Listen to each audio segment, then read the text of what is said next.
All right, we ready for some more? Come on, let's go. Come on. Next comic coming to stage, the favorite in all the clubs in New York City. Give it up for Ken Krantz.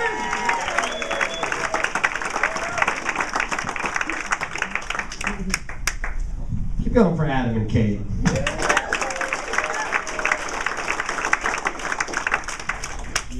I have nothing but anal bleaching and bikini wax jokes.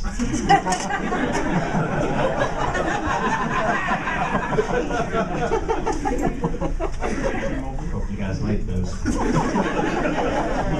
I just had a good friend a few weeks ago. He asked me to be a reference for him. He wants to buy a handgun. You need a reference. It's the third dude this year that's asked me to be their gun reference.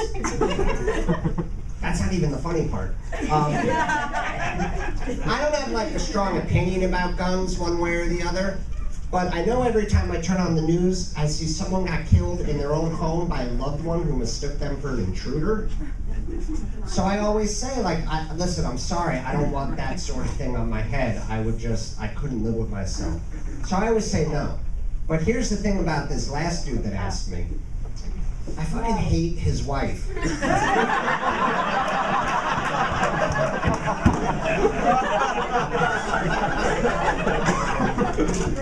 So I said, yeah, send me the paperwork. I'd be happy. He asked me not to say anything to her, which I didn't feel right about. I sent her an email. I was like, hey, Lisa, Fran doesn't know how to tell you this. I know it's super weird coming from me, but he is a sexy cat burglar fantasy. Then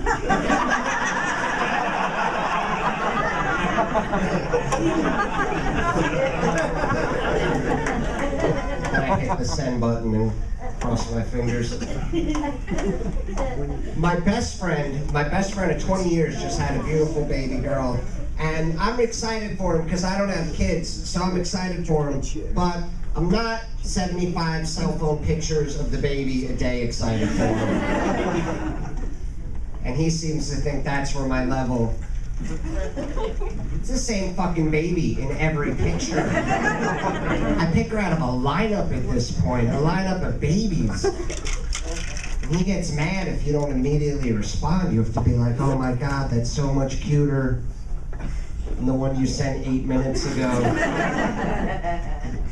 He sent one the other day. I went to text out adorable, but autocorrect changed it to adoptable.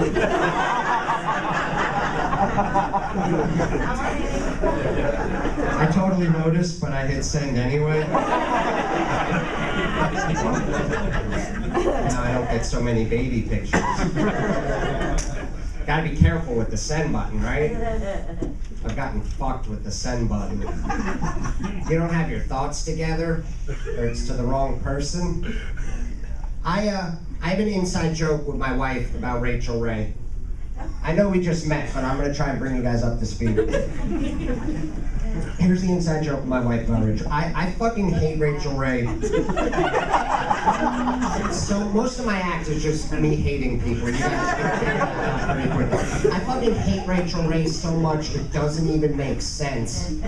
Every time I say her, it's like, I'm like, oh, what the fuck? She's there again? She's everyone, like nobody gives a shit about your stupid abbreviations. They gave her a talk show. Like somebody was like, hey, we should have her ask people questions for some reason. Oh, that Tupperware twat. I hate her. I hate her so much. So the other day my wife texted me, hey, your girl Rachel Ray is on TV again. To which I immediately responded, whore, in all caps, so she knew that I meant it. But what I didn't realize was right after she texted me, her mother, my mother-in-law, texted me. Say, hey, it was so great seeing you both this weekend. Thanks so much for the bottle of wine, hugs and kisses, Mom. To which I responded, whore. In all caps. I went into damage control mode. Like, I immediately realized what happened, and I text her, "Oh my God, I'm so sorry. That wasn't meant for you. That was meant for your daughter."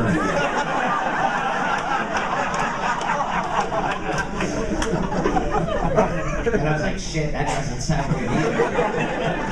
But I don't have time in the day to text out to Rachel, right? I just picked up the phone and called her. I was like, "Look, Doris, I'm so sorry, but someone had to tell you." That joke deserved more. I just had my 20th high school reunion, and it was interesting. Like, my big takeaway from it was, like, the kids I knew from grade school who were always cool and laid back, and they went on to success, they were still pretty cool about it. But, like, the nerds and the unpopular kids that went on to success, they wouldn't shut the fuck up about it. Like, they were real quick to point it out, you know? But the thing is, when you know someone from when they're little kids, you know them before that image that they want to project to the world, you know? So, like, you can call them on their bullshit. Like, there's one dude, and he works for the UN now, so he was real quick to point that out to everybody. He was like, "You guys have no idea how tough it was for me to even get here tonight, because I work for the UN. 3 weeks ago, I was in Switzerland for my big UN job. 2 weeks ago, I was in Norway for the UN, because that's who I work for. And then last week, the UN had me at the White House. I was in a meeting with Obama. We thought we were going to have to work straight through the week with the UN. And I didn't think there was any chance I was going to be able to be in New Jersey on a Saturday night. I don't know if I mentioned this, I work for the UN. And I was like, "Yeah, but you also used to bring a Cabbage Patch Kid doll to school." Every day until you were 12. I think you named him Philip or something. One dude works for Martin Scorsese. He works for his production company now. And he was real quick to crowbar that into every... You'd be like, "Hey, the buffet is open." And you'd be like, "Well, that's nothing like the spread they gave us on the Wolf of Wall Street." Be like, "Wow, you're telling me Hollywood was able to wrangle up better spread of food for Leonardo DiCaprio and Jonah Hill than the $75 you gave the Reunions Unlimited?" That's amazing and worth mentioning for sure. Then he was like, "Ken, you're a comedian. Don't do any jokes about high school reunions, all right? Because I have dibs on them. I have a project about high school reunions I want to pitch to Marty." I was like, "Yeah, remember that time we were building a snowman and you fell down, and before you can get back up, my dog ran out of the house and humped you to completion?" Like, to completion, like he drank Gatorade when he was finished. I was like, "Why don't you go pitch that to Marty?" Fucking nerd. I had one douchebag following me around all night. He was like, "Oh, you're a comedian? You should go tell some jokes, Ken." And I was like, "No, that's not how it works." He was like, "Oh, come on, the DJ's got a mic, go do a set." I'm like, "I'm not a fucking trained SEAL. That's not how it works." And he was like, "Well, what are you, afraid you're gonna bomb? Why don't you go do a set?" And then finally I was like, "Dude, what do you do for a living?" And he was like, "Well, I'm a forensic accountant." I was like, "Okay, well, you asking me to go tell jokes would be like me asking you to go fuck yourself." Because I'm terrible at analogies. And I don't have a real firm grip on what forensic accountants do. If I'm being totally honest. Like, I just assume if the cops need to determine if money's been jizzed on for some reason, they call you in. I'm not a people person. And I have a dark sense of humor. Like, I find comedy in dark shit. I was reading an article about a couple. They were vacationing in Switzerland. They were taking selfies at the edge of a cliff, and they both fell off and died. Yeah, I was like, that's kind of like you're taking selfies. You fucking deserve it, right? But then I read that it happened in front of their 2 small kids. Yeah, I had that reaction. I immediately felt guilty for even having the first, like I felt that that's the opposite of. And then I kept reading the article, and it turns out it was a Polish couple. And I was like, all right, that's a little funny again. That's not the best joke in the world, but it's definitely the first new Polish joke any of you assholes have heard in at least 30 years. I told that joke when I'm not at Best Westerns. I'm at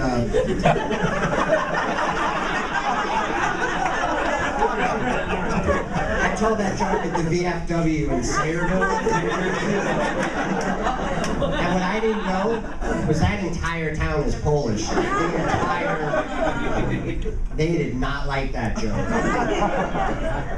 Like that, it killed the room. Some dude approached me afterwards and he was like, did you even bother Googling all the street names in this town? They all end in S-K-I. And I said, yeah, that's the first thing I do before I go to any town. I Google all the street names. He didn't know what to do with that. He was just like, very well then, carry on. I was talking about Wolf of Wall Street before. Did anyone see it? Yeah, that was a great movie, right? I fucking love that movie. It's my favorite movie of the last 10 years, easily. But that movie made Quaaludes seem like the thing to do, right? Right? I walked out of that movie and I was like, holy shit, fucking Quaaludes, that's the answer. That's gonna fill the void. My dad left when I was 2, and Quaaludes are gonna make up for. I don't know why my brain went there, but that.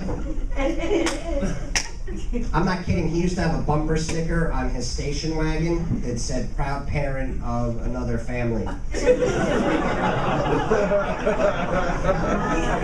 I never knew how to end that joke, because it always ends in like, oh. But I told that joke at a club in New York recently. My dad was there, and he pulled me aside after the show, and he was like, what the hell, you know I never owned a station wagon. I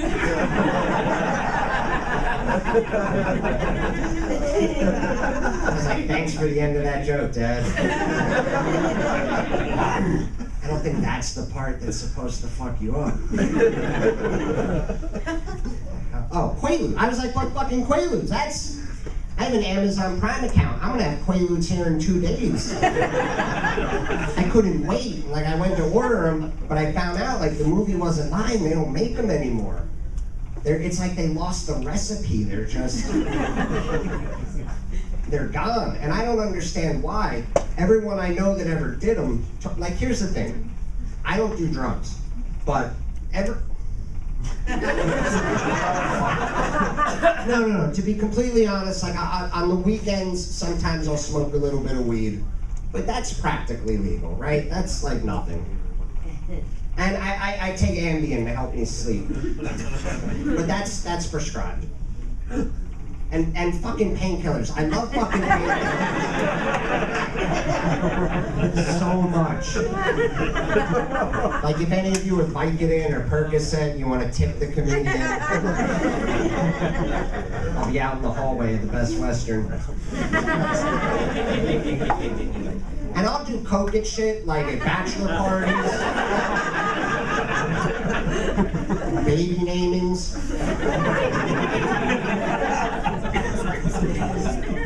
And I'll take mushrooms and ecstasy at concerts.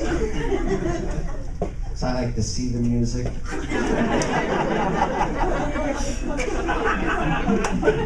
The fucking whippets are amazing.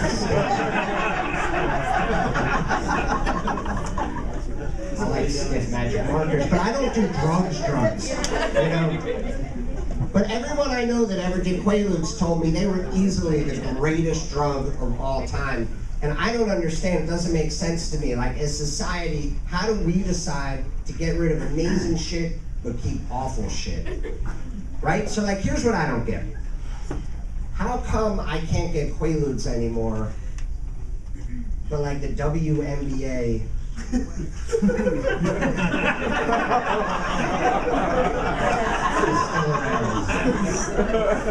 I don't even know how that made it past a professional sports pitch meeting. Sounds like they called on someone that didn't do their homework. Like, hey George, you got anything? And he was like, you know how everyone loves basketball? What if we did that, but made it awful?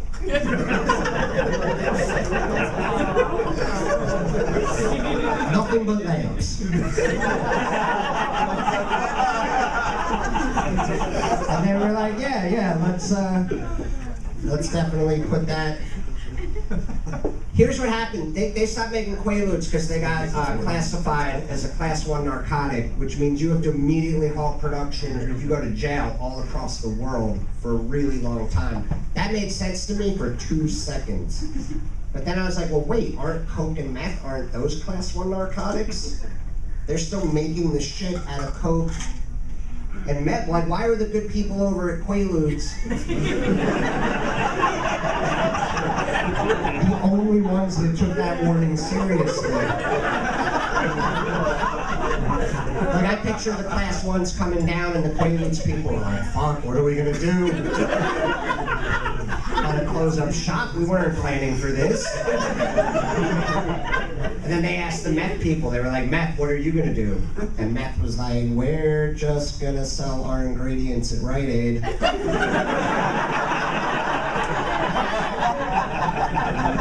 Let the people make it at home for themselves. They even ask you while you're buying meth ingredients, they're like, hold up, is this for meth? And you're like, yeah, it is. I got it. They're like, get out of here.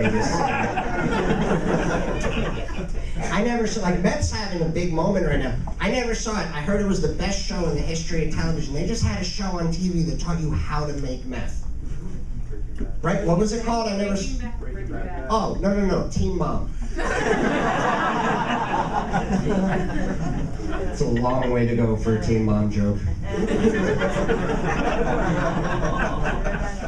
I mentioned I don't have kids. I love kids. I'm just not impressed with kids. I'm not impressed with American kids. I know that much. Like, the Blood Diamond kids sort of impressed me, but like the American kids, I don't know. It's like we just give them, like, everyone gets a trophy. Like, you don't keep track of score or anything. Like, we act too impressed with stupid shit.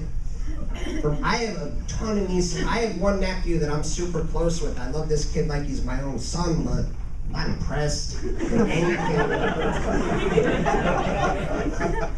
And you always have to act so blown away. You know, like he called me the other day, all excited. He was like, Uncle Kenny, guess what? I made you a picture. And I was like, wow. You know, some kid in China the same age as you made me this phone that we're talking about.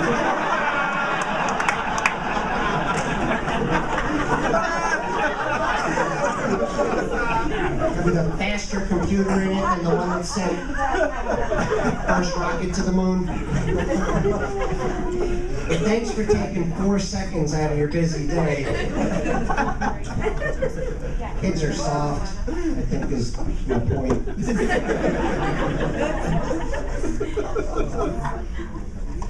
I love my nieces and nephews to death, but they're soft. I was horsing around with my sister's kid. I was like, Shayna, you better watch it, you're gonna get a knuckle sandwich. And she froze. She got stone-faced. I've never seen a 7-year-old look so concerned about something. She was like, Uncle Kenny, does that knuckle sandwich have gluten in it?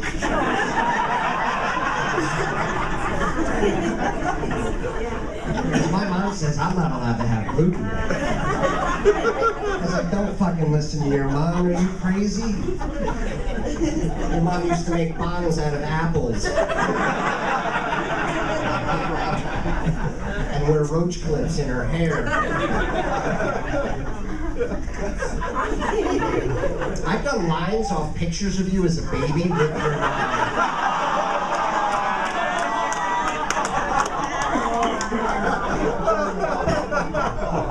Not that long ago. She's not a gluten expert. I was like, Shannon, do you do anything cool? Tell me, like, did you at least go out for mischief night? She was like, yeah, Uncle Kenny. We did. We threw egg whites at all the neighbors.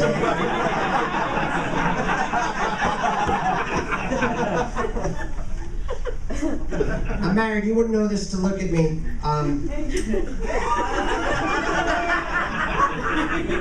My wife is like drop dead gorgeous, like just absolutely. I married so far out of my league, it's retarded. It's an old word, but she's equally as beautiful on the inside. Like she's just the best person that I've ever known, and I'm more in love with her now than I've ever been, and sometimes people clap for true love, but not you, asshole.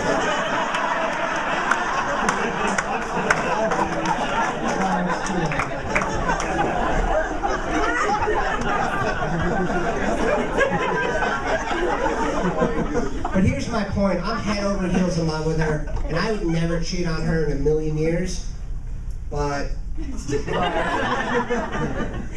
I really want to. It's all I think about all day long. And what's nice about getting older is my standards are limited. It's opened up the entire field of people just to fantasize about, which is cool, you know? I didn't realize how bad it was.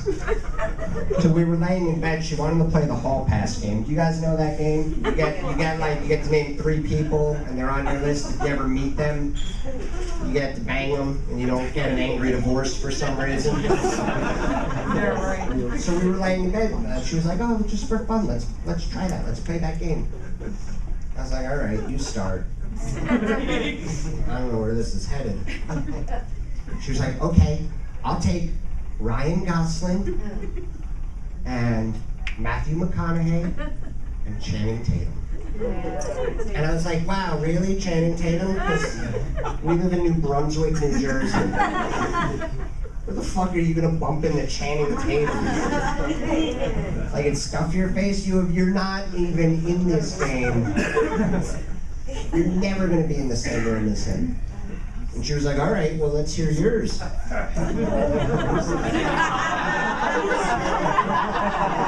right, well, fuck it. If I'm in it to win it, you know? I said, "I'll tell you what. I'll take that chubby Indian girl at the Dunkin' Donuts.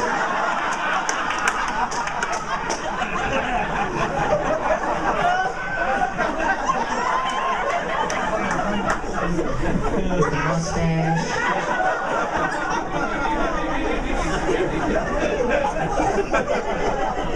And the baby arm. Hear me out. Because I know I can fuck her. I'll take that creepy Chinese dude at the dry cleaner. Because I have an Asian fetish. It's the closest I'm ever gonna get. Like, and I'll take you. I don't even care.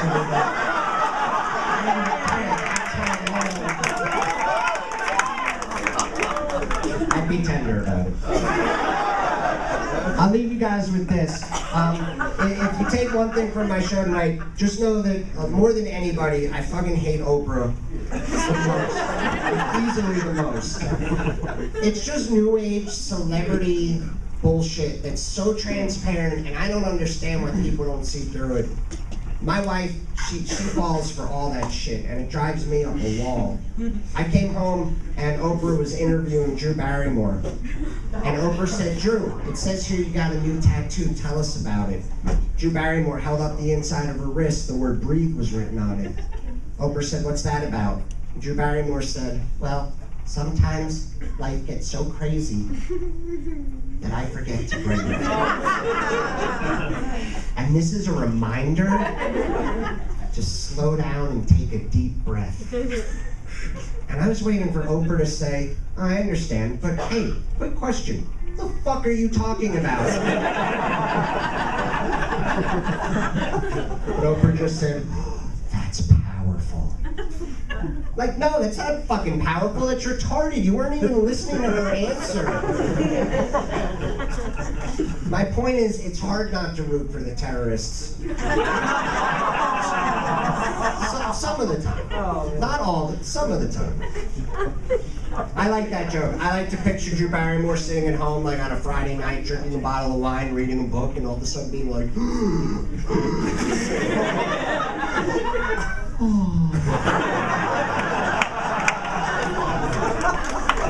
She did inspire me, though. Drew Barrymore did inspire me.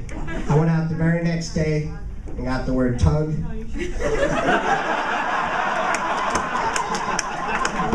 Tattooed on my dick. I was gonna get pulled, but it didn't fit.